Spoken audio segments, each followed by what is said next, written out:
matter how much sticky notes you write, no matter how many vision boards you create, if you do not acknowledge what you have written, if you do not affirm yourself within that belief, it is nothing.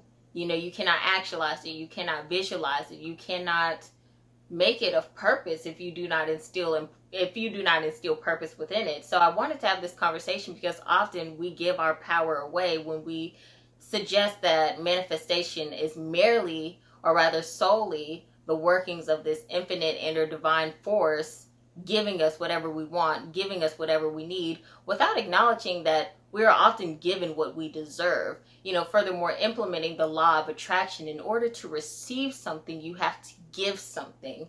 And that's also discussing the transference of energy. Energy is contained initially, so it begins as a thought. In this tense, it begins as a thought, something that we believe. And then, you know, it translates into words, something that we affirm. So it's acknowledged, it's affirmed, and then it's executed, it's visualized, it's actualized, it's, you know, executed, as I said initially. So it begins as a thought, it's translated as word through grammar, through language, and then, you know, it is expressed through our actions. So that's the transference of energy. Also, intersecting with the laws of attraction, we're giving something to receive something.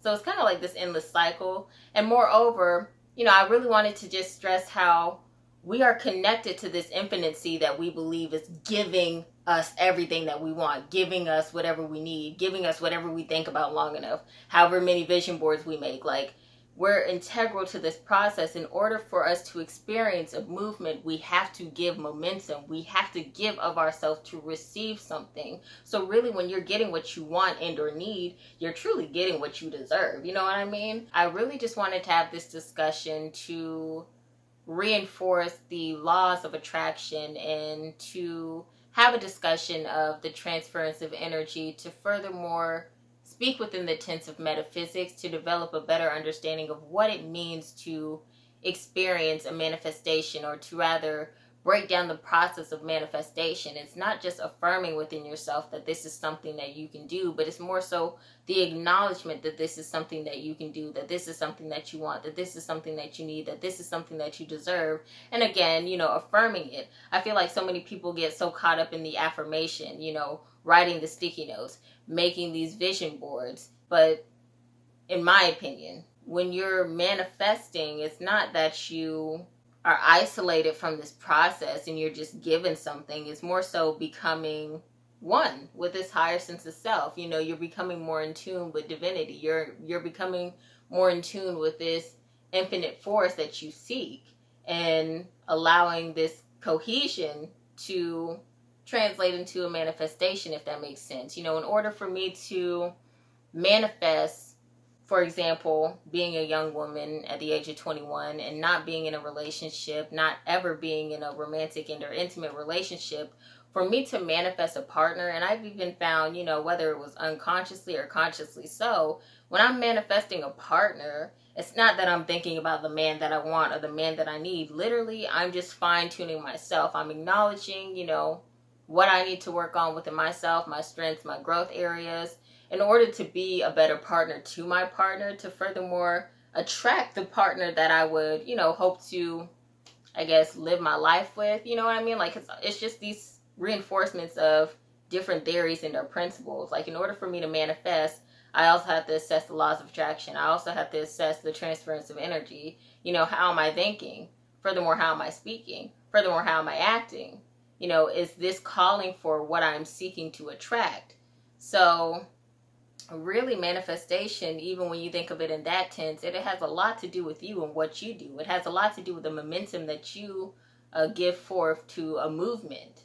So when I receive the man that hopefully I've manifested based on, you know, how I've acknowledged myself, how I've affirmed myself, how I visualized and or actualized myself within these scenarios of romance and or intimacy, hopefully that manifestation will be what I deserve, or often, you know, that manifestation will be what I deserve, and hopefully, moreover, it will be what I want as well as what I need. You know what I mean? So, because sometimes you can manifest things that you didn't really want, but based on your actions and behaviors, that's what you got, so that's what you deserve. You know what I mean?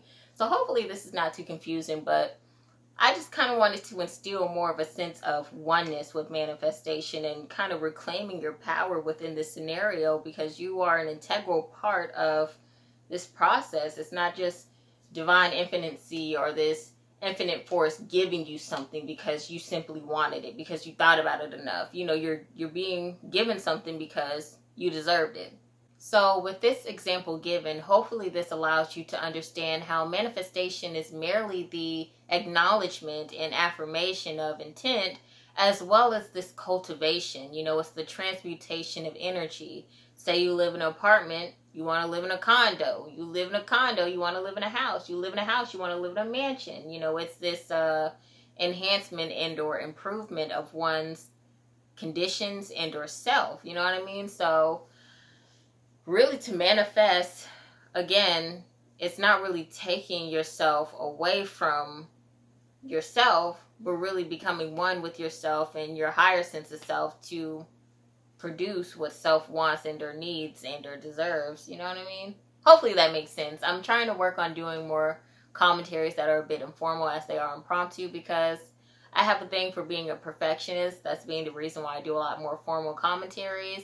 I hate always being like, you know what I mean, but how can you improve if you don't, you know, correct what you need to work on? And that's me manifesting that. You know, I want to manifest being able to have informal commentaries, impromptu commentaries that still resonate at the same level as my formal deliveries. So, you know, that's me actively putting forth the effort to manifest something. I want to do it. I can write sticky notes, but that's not my repertoire, or that's not my forte. Whatever Mariah Carey would say, you know, that's not what I do. I don't really do the sticky notes. I don't do the vision boards. It's just something that I acknowledge that I want to do, and then I do, you know, whatever needs to be done to get to that place, to get to that cultivation of self. So, you know, manifestation. That's manifestation. I just kind of hate when people have this ideal that it's like more than you. It's like, no, it's literally you. It, like, a lot of it has a lot to do with you.